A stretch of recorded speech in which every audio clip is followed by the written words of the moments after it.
से मर रहे हैं, हम गरीब हैं, हमारा आवाज़ सुनो। पानी से निकल के यहाँ तक पहुँचे, 3 दिन से पानी में बैठे थे, घर मर सारे ख़त्म हो गए हमारे।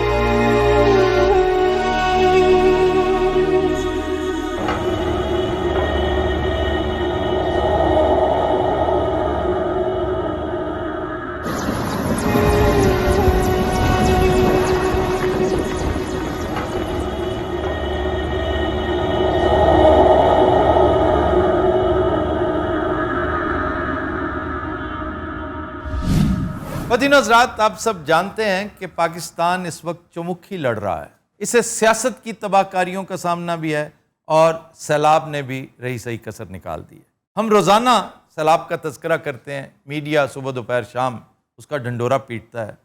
हमारे सो कॉल्ड सोशल वर्कर्स, रज़ाकार, वो इमदादी काम करने का इरादा बांधते हैं, लेकिन प्रैक्टिकली आलमोस्ट ज़ीरो परफॉर्मेंस है। जो नौजवान सैलाब में घिरे लोगों की मदद करने जाते हैं, वो अपना 90% टाइम सेल्फियाँ उतारने में, तस्वीरें पोस्ट करने में सर्फ करते हैं और हालात दिन ब दिन बद से बदतर होते चले जा रहे हैं। तो आज एक छोटी सी गुजारिश है कि जिससे जो बन पड़े इस हवाले से अपना रोल प्ले करें।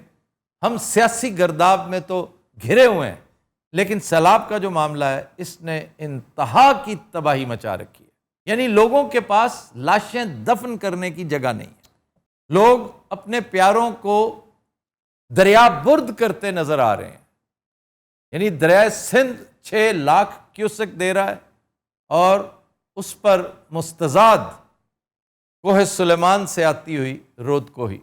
मुजफ्फरगढ़ और राजनपुर पंजाब में सबसे बुरी तरह इफेक्ट हुए हैं।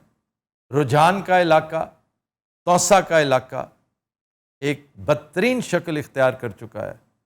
आगे सिंध के मामलात भी नगुफ्ता बे हैं। आपने देखा कि लाड़काना में क्या सूरत हाल थी, बिलावल साहब की तवाज़ो लोगों ने किस तरह की, और मैं हैरान हूँ उसकी सितम ज़रीफ़ी पे कि बग़ैर कोई इमदादी सामान के उनके पास जा पहुँचा और फिर नतीजा यही निकलना था। मेरी आज बात हो रही थी डॉक्टर फहमीदा मिर्ज़ा से, वो कह रही हैं कि यू हैव नो आइडिया जी, जो हालात है ना, जो आपको बताया जा रहा है, दिखाया जा रहा है, ये कुछ भी नहीं है। कुछ भी नहीं है। आप यहाँ आकर देखिए, सबसे बड़ी चीज़ जिस पर आप बहुत शर्मिंदा होंगे, देखें आफात नागानी, ये तो अल्लाह ताला का काम है ना, उसकी तरफ से ये आजमाइश है जी। लेकिन आप जिस पर शर्मिंदा होंगे वो इनकी नाअहलियाँ हैं। ये इतनी नाअहल हुकूमत है, हुकूमत सिंध, और किस तमतराक से दोनों बाप बेटा कहते हैं गुड गवर्नेंस, ये हमारी पहचान है। अब ये तो है एक रूटीन का मामला कि इसमें हुकूमतें जितने जोगी हैं वो अपना रोल प्ले कर रही हैं।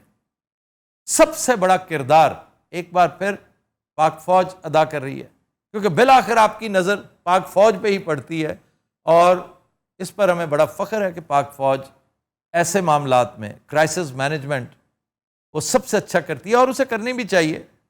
और ऐसे मौक़े अल्लाह ताला पाक फ़ौज को अता करता रहता है कि वो सिलसिला जो एक बॉन्ड है अवाम के साथ, उसका वो कायम रहता है, कभी ज़लज़ले की शक्ल में, कभी सैलाब की शक्ल में, कभी इंतखाबात की शक्ल में, कभी मरदमशुमारी की शक्ल में, कभी खाना शुमारी की शक्ल में, कभी वापडा के हवाले से, कभी गोस्ट स्कूल्स की तलाश में। तो वो अपना किरदार अदा करती रहती है। सवाल ये है कि माशरा क्या कर रहा है? अखलाकी गिरावट का आलम देखिए कि कहानी हम सुना करते थे कि इमदादी काम करते करते पाक फ़ौज ने, पुलिस ने, रज़ाकारों ने सैलाब ज़दगान को एक महफूज मकाम पे पहुंचा दिया। जो ज़्यादा राह उनके पास था, किसी के पास नकदी थी, किसी के पास जेवरात थे, जो कुछ बचा कुचा साथ लेते हैं लोग, नकल मकानी कर जाते हैं, बाकी ढोर डंगर मवेशी हर चीज़ लुट पुट जाती है। तो कुछ ऐसे वाक़यात 2010 में रिकॉर्ड हुए कि लोग इमदादी कार्रवाइयाँ करने के नाम पर खाना लेकर आते हैं और खाने में नशावर दवाइयाँ डाल के बेहोश करके सारा कुछ लूट पे। मुझे वो वाक़यात भी याद आते हैं जिन्हें पढ़ के मैं यकीन नहीं करता था कि इस तरह भी हो सकता है। हमारी पैदाइश से बहुत पहले एक बड़ा भयानक हादसा हुआ था गैम्बर रेलवे स्टेशन पर। ये मिड 50s की बात है। کہ لوگ کہانیاں سنایا کرتے تھے، آنکھوں دیکھا حال بتاتے تھے کہ درد سے کراہتے ہوئے چلاتے ہوئے لوگوں کی گھڑیاں انگوٹھیاں اتارتے، زیورات اتارتے، لوگ علن یہ سب کچھ کرتے، حتیٰ کہ چاقو چھری کے ساتھ انگلیاں کاٹ کر اپنی ہوس زر پوری کرنے کے لیے ایسے واقعات بھی رجسٹر ہوئے۔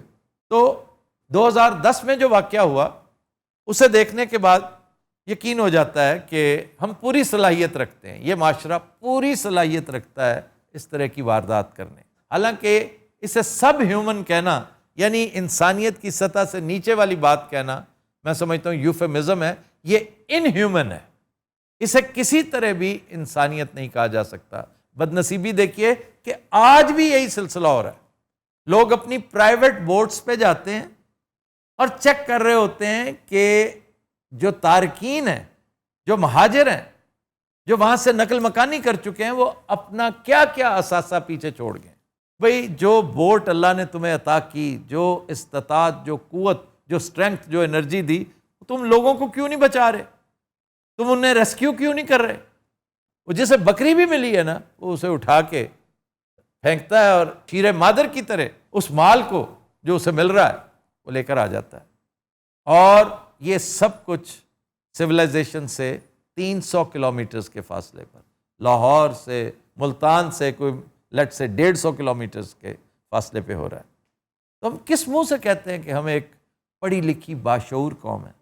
ہمارے ساتھ جو کچھ ہو رہا ہے، یہ ساری تمہید میں نے صرف اس لیے باندھی ہے کہ اس بات کو ثابت کرنے کے لیے ہمیں اور کیا کچھ چاہیے کہ جس طرح کے آپ لوگ ہوں گے اسی طرح کے آپ کو حکمران ملیں گے۔ ہماری اخلاقی گراوٹ کے عین مطابق اللہ تعالیٰ نے ہمیں یہ سیاسی چہرے عطا کیے ہیں، آپ انہیں چور کہیں، لٹیرے کہیں، آپ انہیں کہتے ہیں آپ خود کیا ہیں؟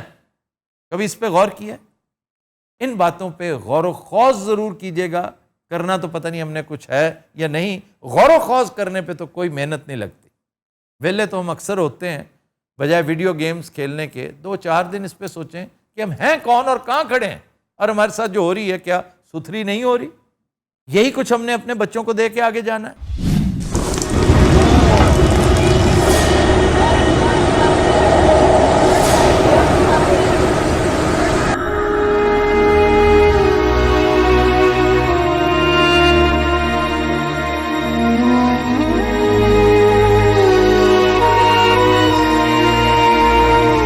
بچے بھوک سے مر رہے ہیں، ہم غریب ہیں، ہمارا آواز سنو۔ پانی سے نکل کے یہاں تک پہنچے، 3 دن سے پانی میں بیٹھے تھے، گھر مر سارے ختم ہو گئے ہمارے۔